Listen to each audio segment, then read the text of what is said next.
Muy buenas tardes. Continuamos con nuestro programa A Debate. Y terminamos el día de hoy con esta serie que hemos tratado sobre Ucrania, analizando las perspectivas de este conflicto, el futuro que hay, cómo se percibe. Entonces lanzaríamos la primera pregunta a nuestros invitados. Está el maestro Manuel del Valle, el doctor López Serino y Arturo Perales. Bienvenidos. Hola. Nuevamente. Bien, pues ahí está la primera pregunta.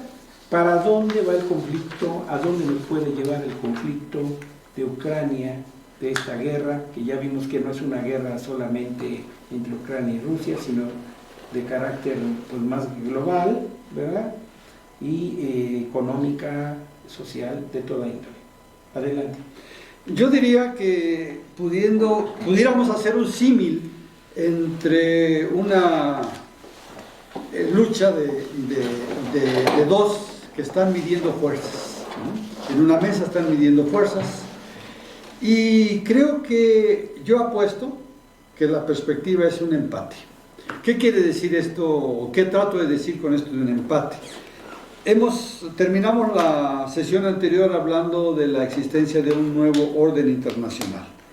Y efectivamente, en ese nuevo orden internacional, Ucrania pues, va a ser sacrificada tanto desde una parte como de la otra.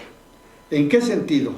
En que finalmente Ucrania sí es un país que no puede soportar una guerra prolongada, porque una guerra prolongada prácticamente significa su destrucción como país. De hecho, ya los efectos en cuanto a la destrucción de bienes materiales y de vidas son cuantiosos para Ucrania.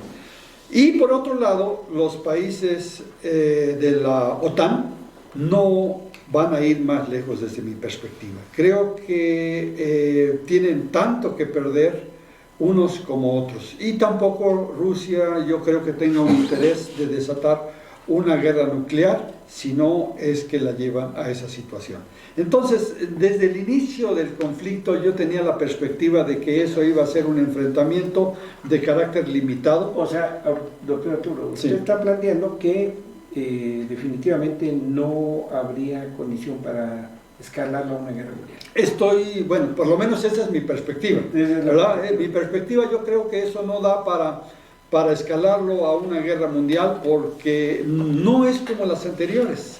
En las guerras imperialistas anteriores, pues eran guerras de orden político, económico y militar para anexarse y para expandir sus áreas de influencia. Hoy no. La diferencia de esta probable guerra o tercera guerra mundial con respecto de las anteriores es de que hoy estamos en una situación de muchos países tienen bombas atómicas. Y eso implica una destrucción de consecuencias inimaginables. Dentro de la locura de la guerra, toda guerra es una locura, creo que pudiéramos pensar en el sentido de que esto va a parar en algún momento y solamente va a ser una redefinición de fuerzas. Maestro Manuel del Valle, ¿qué opina? ¿Hacia dónde va este movimiento? ¿Dónde va a aterrizar? Yo creo que, como está la guerra actualmente, va a continuar una destrucción de Ucrania, se van a incrementar los muertos, van a haber más muertos tanto de Ucrania como de Rusia, se va a incrementar probablemente la migración.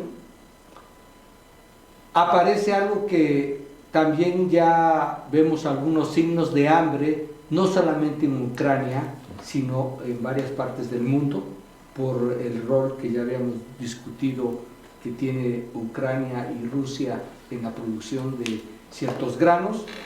También vemos que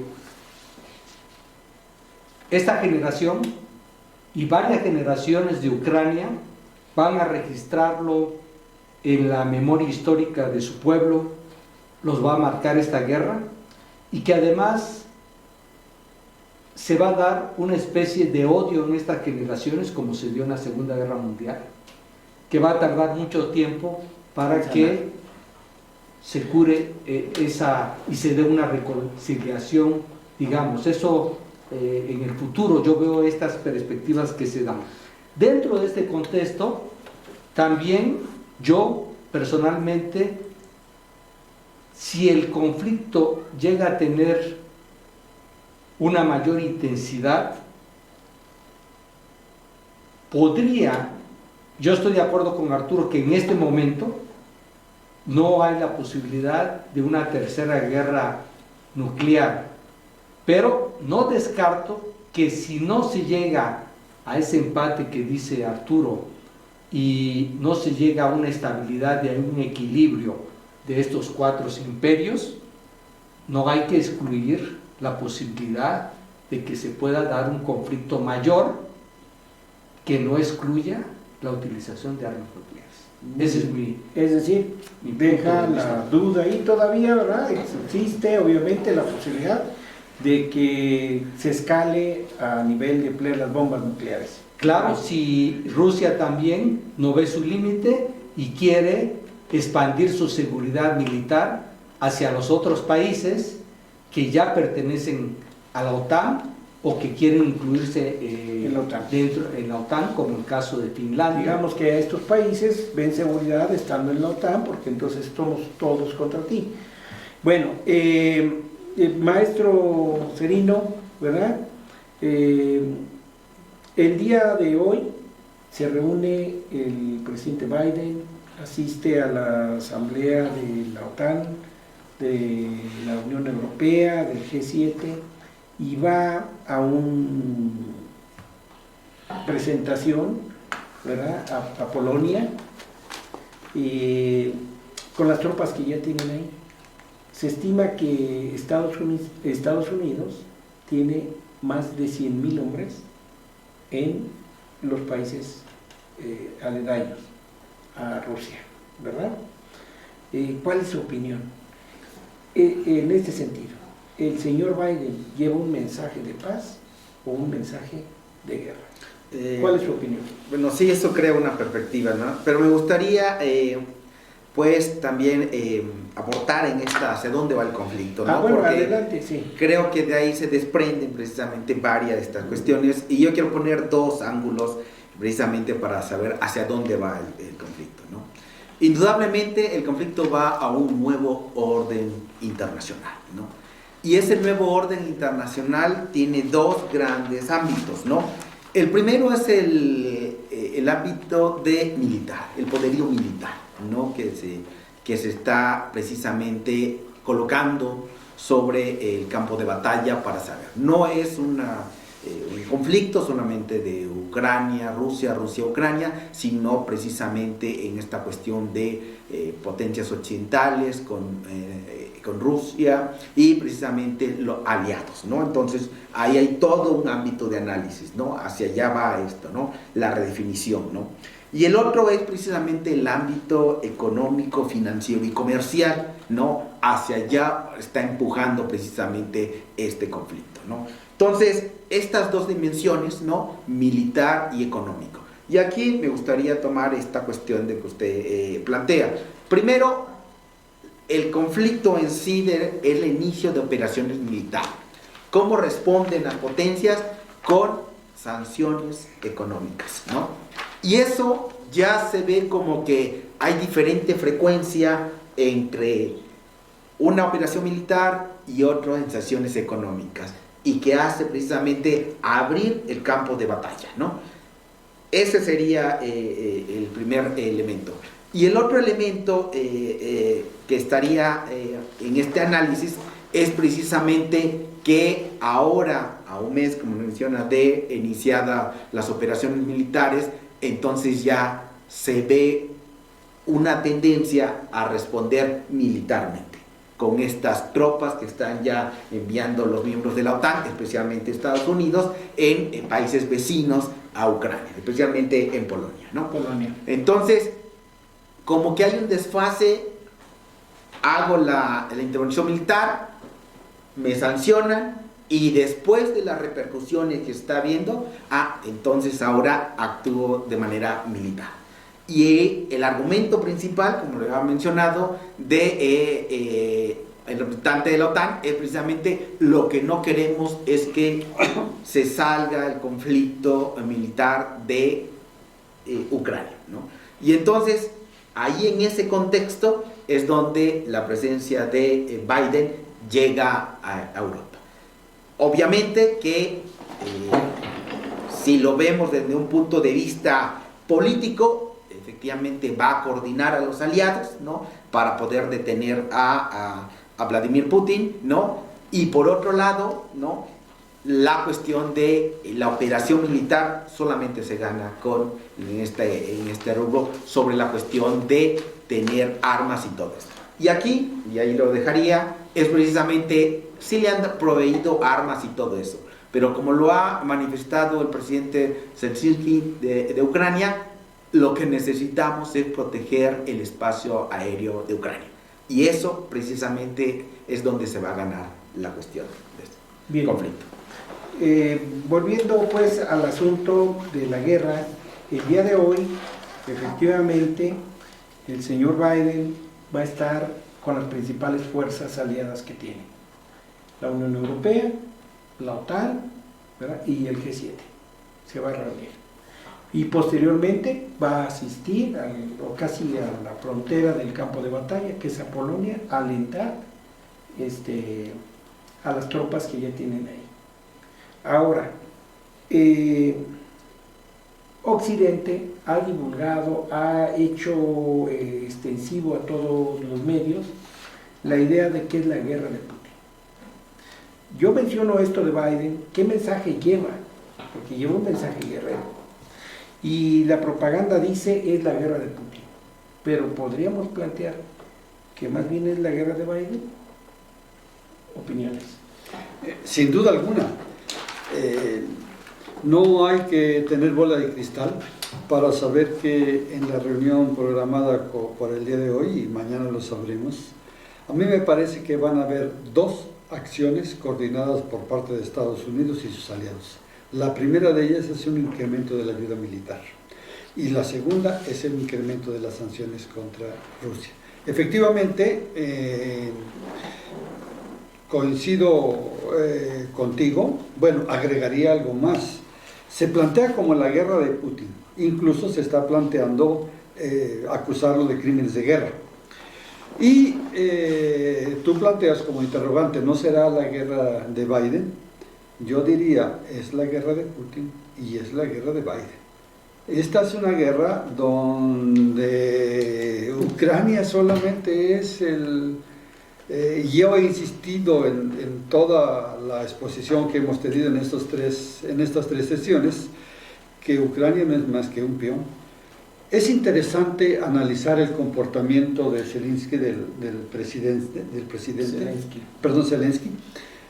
Un día dice, hay que negociar con Rusia y ya parece que no vamos a ingresar a la OTAN y no vamos a ingresar a la Unión Europea.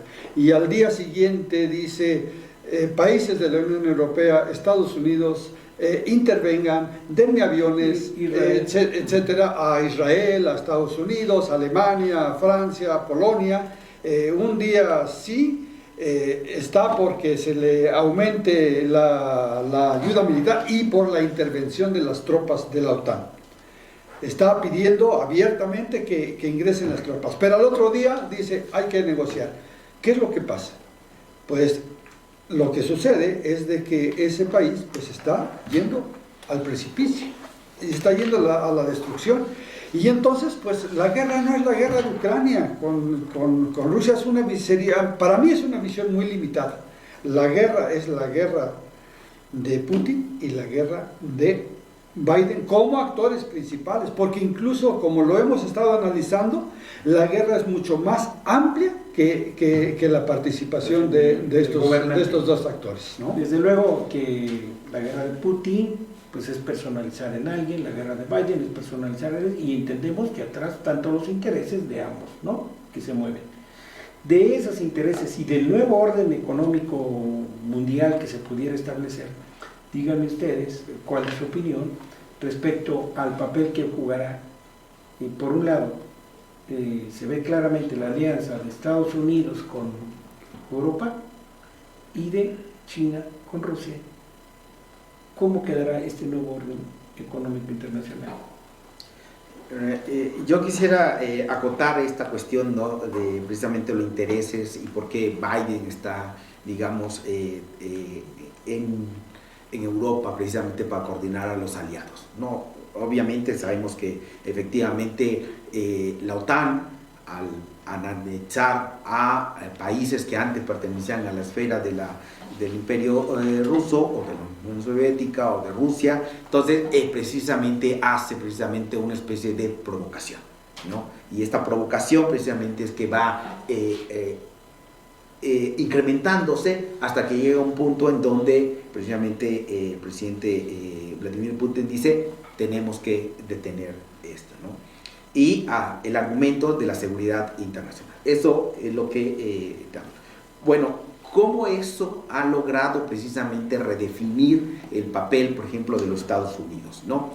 Nosotros en Latinoamérica sabemos que precisamente Estados Unidos en los últimos años ha sido un gran promotor de desestabilizar, por ejemplo, el gobierno venezolano, ¿no? Entonces, ahora con esta redefinición ha establecido ya pláticas con el gobierno venezolano, dándole ciertas garantías, ¿no?, precisamente en esta cuestión de unificar la cuestión de Occidente precisamente con Rusia, ¿no? Bueno, ¿qué nos lleva a esto? A la cuestión de decir, Rusia persigue en la proyección de lo que se quiere llegar, ¿no? Yo reitero, la redefinición de estas esferas de seguridad. ¿Cuándo va a acabar la guerra o hasta dónde, no? Hasta que Rusia se sienta segura de que efectivamente no va a ser atacada ni con misiles de largo alcance, o que va a tener ese tiempo para poder responder, ¿no? En todo esto se ve que pues Ucrania es el sacrificio, punto, ¿verdad? Así es. Porque es donde caen las bombas, es donde están los muertos y es donde está precisamente la esfera que quiere Putin de seguridad, ¿verdad? ¿Cuál sería el futuro inmediato que ustedes ven para Ucrania? ¿Caerá Kiev? ¿El gobierno de Zelensky se podrá sostener? ¿Qué sucedería? Es decir, porque con lo que estás diciendo, dices, la guerra parará cuando Rusia se sienta seguro en su esfera. Primer punto, tiene que tener control sobre Ucrania y un gobierno de Ucrania que le sea favorable, y una Ucrania desmilitarizada, y una Ucrania donde se respeten los derechos de toda la población rusa, y una Ucrania donde cede Crimea y reconoce que es territorio ruso, y una Ucrania donde reconozca que las repúblicas independientes son repúblicas independientes y por lo tanto la pérdida de ese territorio. ¿Eso es lo que podría garantizar el fin de la guerra? Yo aumentaría aquí en la cuestión efectivamente, o sea, no, Ucrania no tiene otro futuro, ¿no?, mientras exista el Imperio Ruso, ¿no?, porque precisamente por su posición tan importante geográficamente como la esfera de seguridad, ¿no? Si hago una comparación precisamente entre México y Estados Unidos, sabemos que México pertenece al área de seguridad de Estados Unidos. ¿Quiere decir que México nunca va a desarrollarse y convertirse en una potencia? No es una cuestión esta, sino que muchos de los eventos sumamente importantes, trayectoria, sí afectan, ¿no? Pero y eso a determinismo geográfico ahí. La geopolítica, por definición, es el poder que uno obtiene por la situación geográfica. Entonces, México tiene mucho más importancia que, por ejemplo, Brasil, precisamente por la sola cercanía con Estados Unidos, ¿no?, y con cualquier otro país del mundo. Igual Ucrania. Ucrania va a tener una importancia fundamental para Rusia en la medida, porque está ahí geográficamente, ¿no?, y todos los demás países tienen que en esta influencia, ¿no? Sí, Esa es la maestro importancia que Manuel tiene. del Valle, Sí. ¿cuál es su opinión? ¿Cuándo termina la guerra? ¿Cuándo se logren estos objetivos que he mencionado de Rusia sobre Ucrania? Yo creo que aquí la perspectiva que no se ha considerado es cuánto tiempo va a poder resistir Ucrania. Esa es una situación que no sabemos todavía con precisión decir tal día y a tal hora va a terminar la guerra. Claro, nadie lo puede decir. No podemos decir eso. Vienen otros desafíos. ¿Qué sucede si al bombardear la capital llegan a matar al presidente de Ucrania y a sus ministros? Quiere decir que no va a tener un interlocutor Putin con quien negociar. En la perspectiva que estamos viendo, sería, si se hacen elecciones, seguramente un candidato que se manifieste como aliado o apoyando a Rusia no ganaría ninguna elección en Ucrania, por todo lo que hemos comentado. Entonces, efectivamente concuerdo con el doctor Serino al decir que Ucrania no puede cambiar de fronteras porque está al lado de Rusia. Eso, como nosotros tampoco podemos cambiar de frontera porque estamos al lado de En la los Estados eventualidad Unidos. que estás mencionando, quedaría Ucrania bajo el dominio de Rusia. No, Áreas de necesariamente. influencia. O a ver, ¿cuáles son las Influencia. opiniones que hay? A ver. No necesariamente. Yo quiero recordar un antecedente similar. En el año de 1962 se desató la crisis de los misiles, De los misiles. donde justamente en esa época estuvo a punto de generarse la Tercera Guerra Mundial. Para probablemente nuestros escuchas que no saben de esa situación, brevemente diríamos que Cuba solicitó a la Unión Soviética el apoyo de tener bases militares de misiles en su territorio. La Unión Soviética aceptó, los Estados Unidos se enteran y ven con eso como un enorme riesgo. Entonces amenazan a Cuba A mitad con del una océano invasión. se regresaron los barcos llenos de misiles, etcétera, ¿verdad? Llegaron unos Sí. misiles, todavía A lo mejor todavía existe. a un lado de rumbo a La Habana del Sí. Este hay un enorme monumento de uno de esos misiles que expresa esa situación. Bueno, ¿qué pasó? Que al margen de Cuba, o sea, en esa época Cuba fue sacrificada, lo que hoy le podría suceder a Ucrania.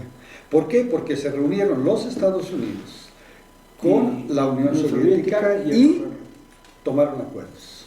2 acuerdos importantes.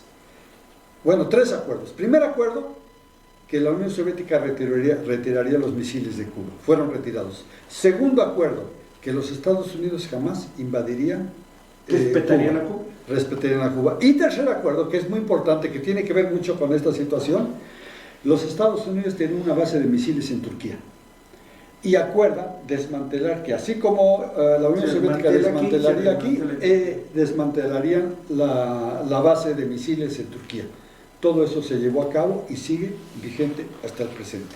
De tal manera que, O sea, por lo menos yo ¿crees espero, que es posible? yo creo que es posible que justamente, finalmente se reúnan las potencias, negocien y demás. y no necesariamente, Se acabe la guerra y no así es, necesariamente no caiga necesaria- y en no el necesariamente que Ucrania quede supeditada a Rusia. ¿Sí? Puede darse una situación donde Ucrania quede en una situación de stand-by similar o parecida a Finlandia y esos otros países. Ok, Con una neutralidad. que podría ser una solución adecuada para Rusia. Sí. Es muy probable que se dé y que esa sea la salida de la guerra. No sé si podemos coincidir en eso. Así es. Yo diría que estamos ante un evento de aplicar la real política. O sea, realmente es el dominio, es el ejercer el poder, ¿no? Y tener esta seguridad nacional que busca Rusia. Ese es supongo que esa es precisamente la cuestión. En la medida que se den las garantías para eso, esto se va a destellar. Porque precisamente lo que se quiere evitar precisamente es que pues Rusia se sienta vulnerable ante las potencias occidentales, ¿no? la provocación que yo mencionaba de la OTAN, de que cuántos países que pertenecían a la esfera soviética se anexaron, permitieron la OTAN el anexo de eso, es precisamente desde el punto de vista de Realpolitik, de un juego geopolítico, una provocación. Porque precisamente hace... Como es una provocación de Ucrania.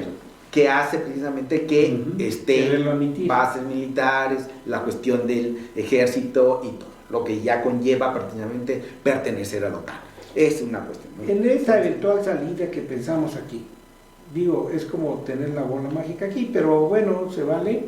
En esta eventual salida, que además me parece muy lógica y además históricamente sustentada, ¿no? O sea, por lo de los misiles en Cuba y otros casos. En una eventual salida de este tipo, Ucrania quedaría ahí con una situación de neutralidad que garantizaría a Rusia su sobrevivencia, etcétera, ¿verdad? Pero ¿qué pasaría con las sanciones? ¿Qué piensan ustedes que va a pasar con las sanciones? El gas ruso se podrá vender ahora sí a Europa, seguirá vendiéndose el petróleo, cosas que ahorita se están suspendiendo, se restablecerán las condiciones económicas y comerciales preexistentes o ya no. Opiniones. Creo que una de las lecciones que se está viendo es que principalmente la Unión Europea va a tratar de disminuir su dependencia energética de Rusia. Eso, se va a implementar en el caso de la Unión Europea. Esto va a llevar a que las perspectivas que se tenían de abastecimiento se modifiquen. No hay duda que la Unión Europea va a modificar eso. No lo puede hacer de la noche a la mañana, pero acuérdense que el cambio climático está influyendo también para que Europa no tenga inviernos muy crudos como tenía anteriormente. Puedo señalar que ya en muchas regiones de Europa están ya no utilizando el gas para su calefacción porque las temperaturas, ahorita en Europa estamos viendo temperaturas de 11, 12 grados.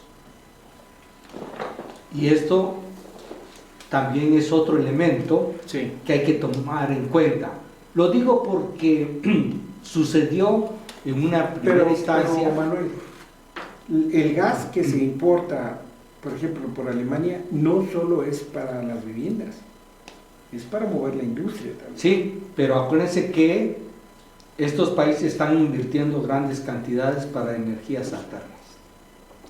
Y ya habíamos señalado el ejemplo de Francia, que va a invertir hasta el 2050 para lograr una autonomía energética en base a la energía nuclear. A la energía nuclear. Entonces, la energía nuclear la renunció Alemania. Sí, ¿verdad?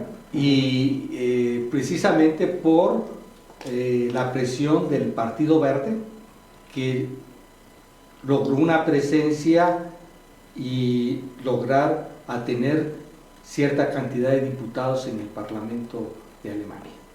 Entonces, esto también obliga y modifica muchos comportamientos que tenían anteriormente. Y no han dudado de decir que vuelven a utilizar el carbón, que sea más si es necesario durante este periodo. Bueno, pero estamos pensando en un eventual adelgazamiento de la confrontación, ¿verdad? Habrá posibilidades de que Rusia vuelva a tener presencia en Europa o no. Ese Nord Stream 2, esa inversión gigantesca, se quedará bajo el mar, abandonada, podrá volver a funcionar. Y la otra, Europa dice, nos vamos a quitar la dependencia energética de Rusia y van a adquirir la de ¿cuál? La de los Estados Unidos, porque desde que hace 2-3 años que se construía el Nord Stream 2,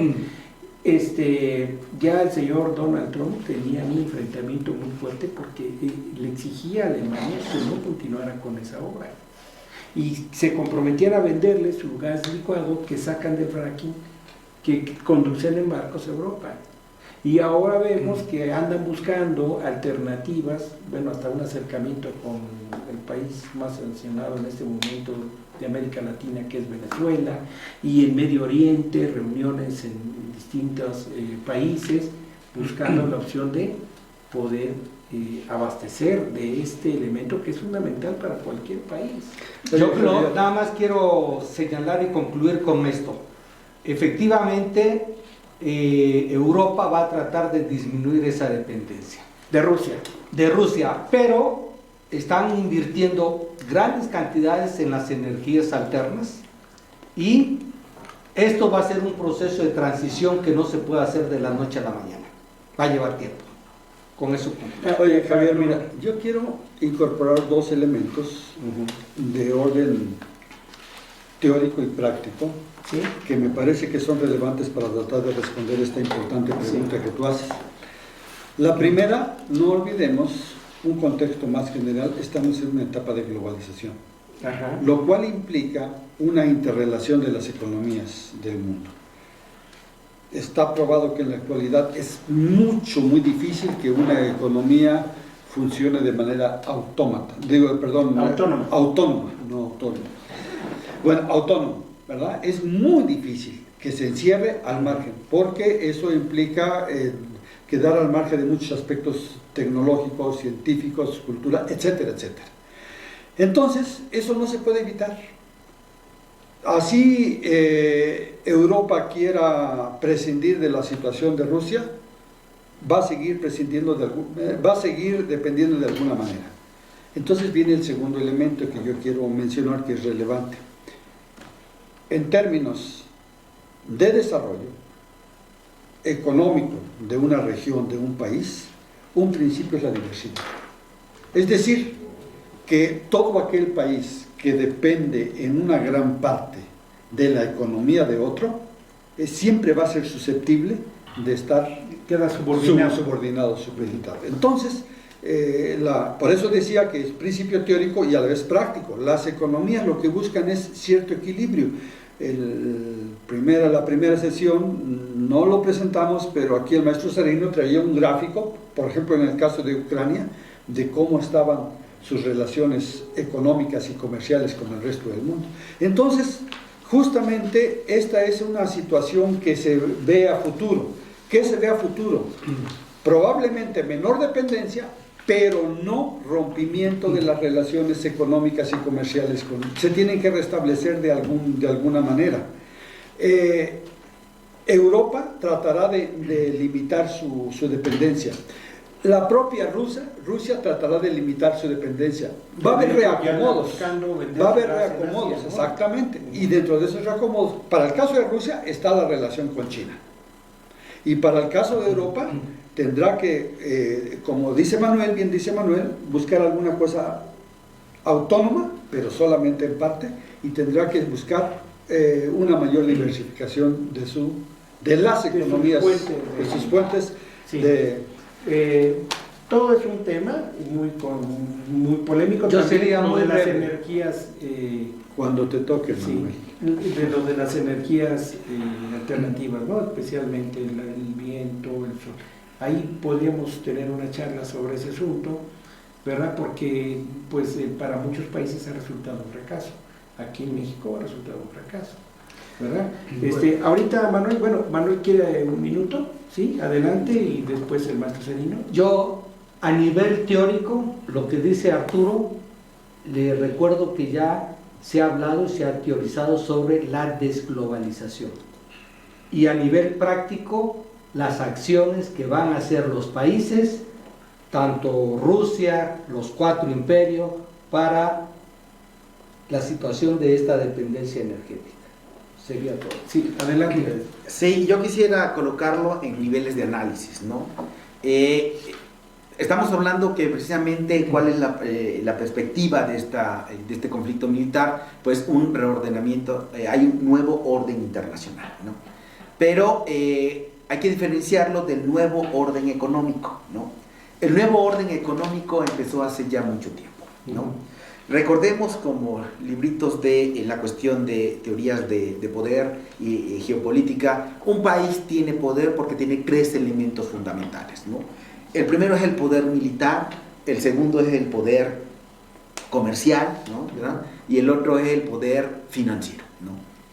En todos estos, ¿no? La gran potencia de Estados Unidos, pues solamente queda el poder militar. Y el poder militar ya está siendo vulnerable. Es la expresión que se está viendo en este conflicto. ¿Cuál es la respuesta? Puede, del punto de vista militar, poder superarlo por los otros imperios, ¿no? En este caso, pues tenemos la cuestión de Rusia, que precisamente tiene adelantos militares, ¿no? Y China, que tiene pues ya el poder económico, comercial, ¿no? La cuestión Bajo está... esta óptica quiere decir que China y Rusia van a actuar juntos. Lo que queda, lo último del rezago de esta directiva es el poder financiero. Y si ustedes se dan cuenta, varias de estas sanciones van precisamente a debilitar este sistema financiero internacional, ¿no? Entonces, ¿a qué lo llevo esta cuestión, no? Precisamente en las diferentes materias primas, commodity, etc. Y el energético es que está plasmándose precisamente quien va a definir todo esto.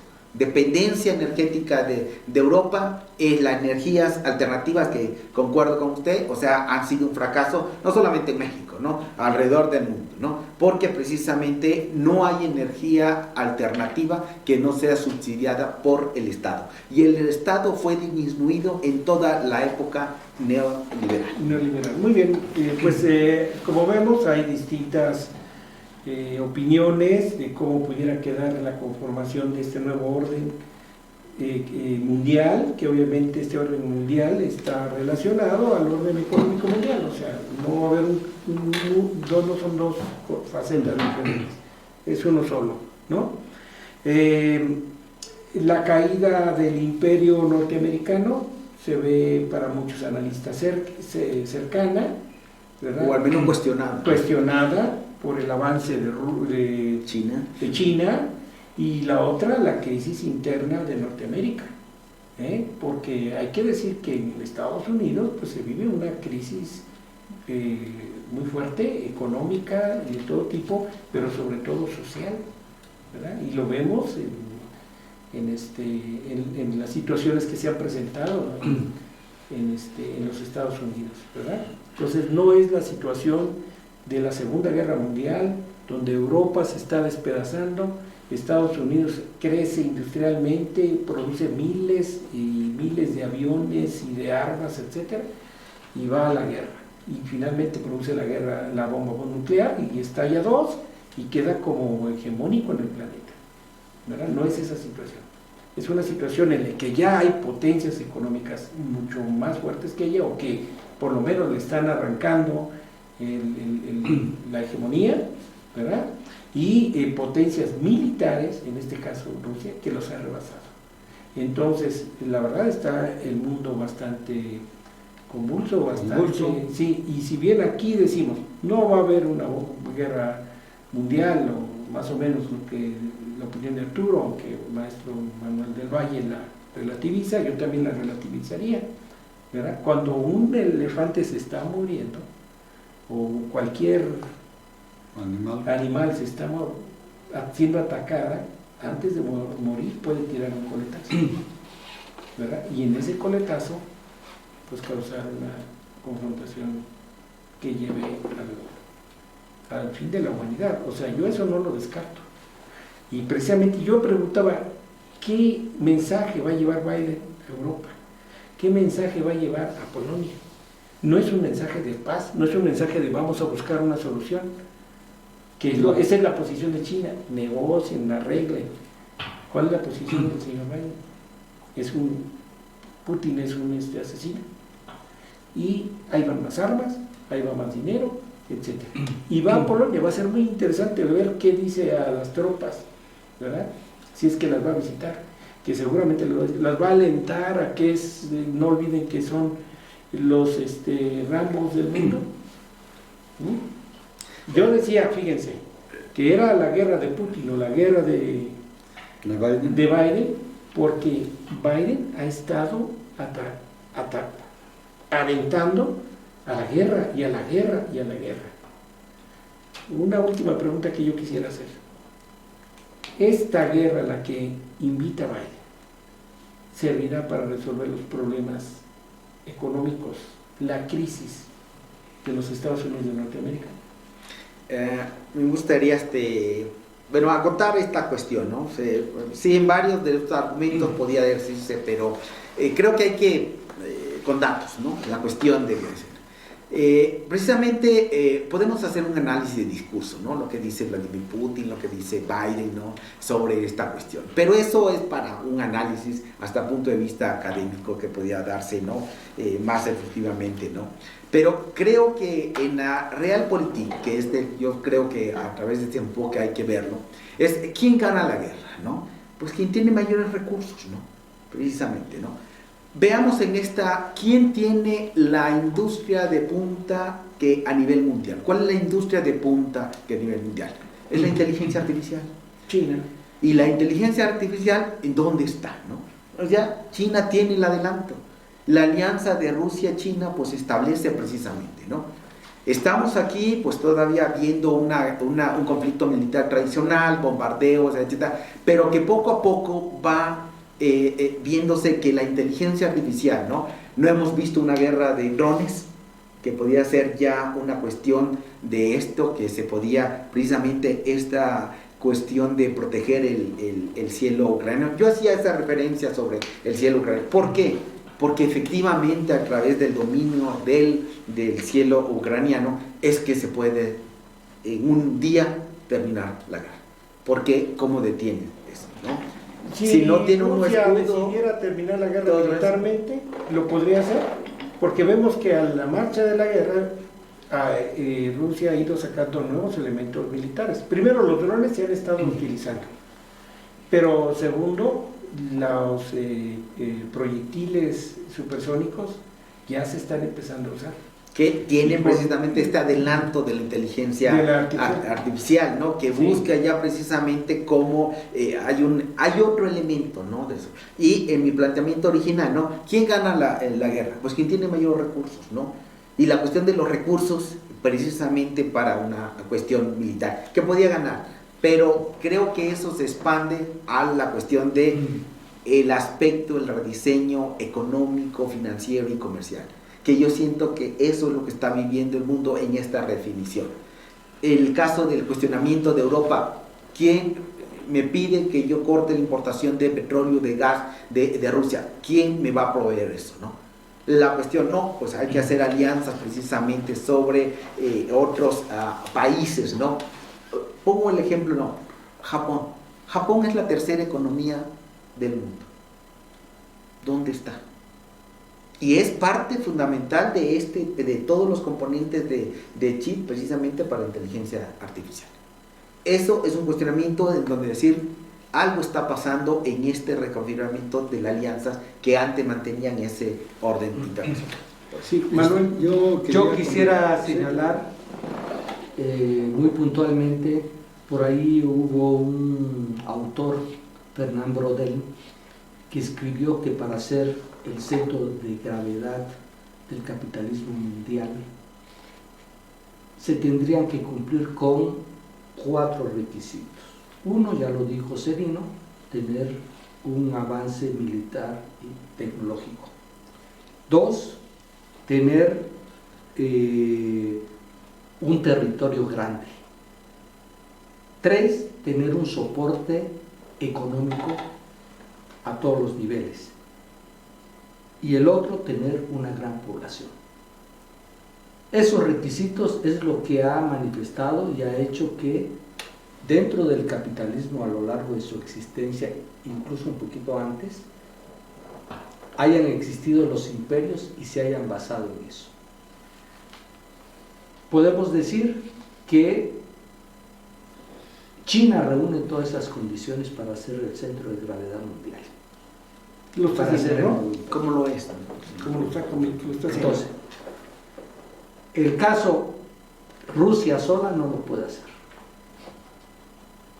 tiene recursos, tiene un extenso territorio, pero no tiene mucha población, son 140 millones de habitantes. Y en lo Entonces, próximo, al 2050, va a disminuir a 90 millones, ¿No? porque también está... Bueno, lo mismo que está pasando en todo Occidente, ¿no? Entonces, población, creo que esos son elementos que hay que incorporar dentro de esta perspectiva y de este análisis que estamos haciendo. Como dijo el mismo autor, no cualquier país puede explotar al mundo. Se necesitan estas condiciones. Y entonces vemos que dentro de este contexto, dentro de esta guerra, ahí vemos ya limitaciones. Rusia puede con la guerra incidir, pero no ser el centro del capitalismo mundial, por las limitaciones que estamos teniendo. Entonces yo quería acotar eso dentro de estas perspectivas que estamos viendo de la guerra. Yo quiero finalizar viendo la otra parte de la pregunta que tú haces. ¿Qué pasa hacia dónde van los Estados Unidos a partir de esta guerra? A mí me parece que los Estados Unidos, en términos coyunturales o inmediatos, su situación económica, su fortaleza económica va a mejorar. ¿Por qué razón? ¿Cuál es una de las industrias más favorecidas en este momento con el complejo industrial militar? El complejo industrial militar. Hace unos días estaba leyendo, insisto que soy malo para los números, pero estaba leyendo que en este año hay una venta récord de armas en el mundo. Entonces, y si Estados Unidos es uno de los principales productores y exportadores de armas en el mundo, y durante mucho tiempo, prácticamente desde la Segunda Guerra Mundial, el aparato, el eje o la industria militar ha sido base relevante de su desarrollo, en este momento esto le va a favorecer. Pero, a la larga, creo que va a aumentar en términos económicos, va a aumentar o más bien va a disminuir su peso en el mundo y por tanto su influencia. En perspectiva, lo que yo observo es de que Estados Unidos va a continuar perdiendo peso en todos los ámbitos en el contexto, en el concierto mundial. Muy bien, o sea, estamos viendo hacia dónde va la principal potencia que nos heredó la Segunda Guerra Mundial. Yo ponía un elemento así de que yo tengo que efectivamente Rusia va a obtener esa área de seguridad, ¿no? Se van a desarrollar la cuestión, este nuevo orden económico internacional, ¿no? Va a haber un rediseño del nuevo orden internacional, ¿no? Y realmente la alianza China-Rusia, este es un momento de conflicto en donde es apropiado, ¿no? Pero creo que la cuestión más importante para China que podía darse es la alianza fundamental de China y la India, lo que se conoce como Chindia. Porque aunque ahí la India y China, ese es otro elemento que no hemos considerado, ¿verdad? que marca precisamente sí, la tercera pero parte de la estado población, ¿no? están conflictuados China y la India por territorios, se enfrentan. Pero simplemente en la población, pero uno de los elementos fundamentales. El poder económico tanto de la India como de China es impresionante. Claro, no comparas a la India con China. India quiere ofrecer y convertirse en la nueva China, ¿verdad? Va a ser interesante. Y aquí hay un punto sobresaliente de la India, más importante, que tiene la arma alianza, nuclear. ¿te consideras más importante la alianza con la India? Con la Para India, China, si quiere llegar a ser el nuevo hegemón, la alianza con la India es más importante. ¿Por qué esta razón, no? Porque la India ha tenido un proceso precisamente en esta de inteligencia artificial, en cuestiones de comunicaciones y todo eso, y la población que tiene, la cantidad de ingenieros que tiene la India, y la cuestión precisamente de la población, ¿no? La tercera parte de la población, pues solamente entre China e India, hacen precisamente lo que podría tener todo un continente como que puede ser la Unión Europea, ¿no? El continente europeo, precisamente en esa fuerza, ¿no? En una perspectiva larga, quisiera que abordáramos un poquito el asunto de Europa, porque aparentemente, esta guerra nos unificó y de alguna manera renunciaron a proyectos o hasta el momento han tenido que renunciar a Alemania a proyectos tan importantes para ellos como es la energía del gas, ¿verdad? Y en el caso de Europa, pues tiene sus hendiduras. Inglaterra se separó. Hay ahí, por ejemplo, manifestaciones de Hungría que dice, yo no estaría de acuerdo de pelearme con Rusia, yo quiero el petróleo, el gas y el petróleo ruso, ¿verdad? ¿Cuál es la perspectiva que tendríamos con Rusia? Yo quiero hacer ver la historia, porque la historia nos enseña mucho. En el siglo XIX hubieron dos países europeos que se disputaron el centro de gravedad del capitalismo. Fue Inglaterra y Francia. Ganó en primer lugar Inglaterra. Y después de la Segunda Guerra Mundial quedó Estados Unidos. Sin embargo, a pesar de que estos países son desplazados como centros hegemónicos, quedan en los países más ricos y más desarrollados del mundo.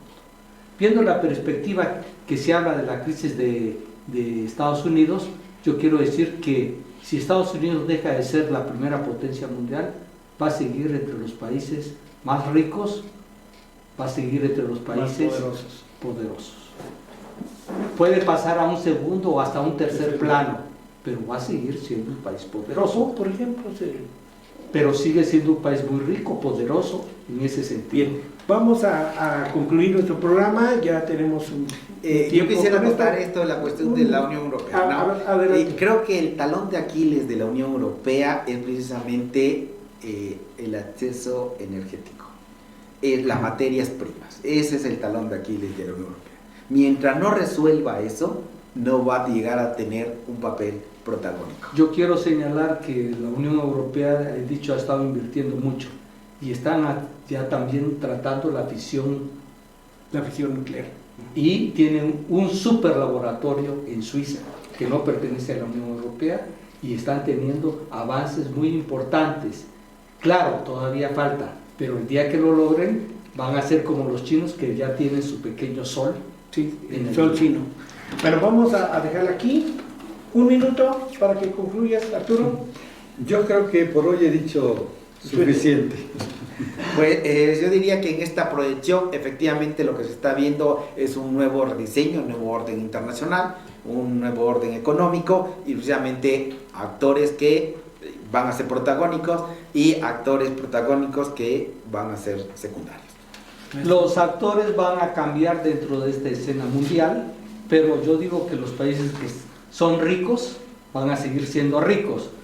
Claro que tenemos la emergencia de nuevas potencias que van también a reclamar un lugar dentro de este nuevo orden mundial. Gracias. Bueno, pues damos las gracias a nuestra audiencia. Creo que los invitamos a que estén pendientes de todo lo que sucede, de los hechos, cómo se van desenvolviendo, que finalmente marcarán el futuro de la humanidad. Los invitamos a que se conecten con nosotros a debate. Buenas tardes a todos. Buenas tardes. Buenas tardes.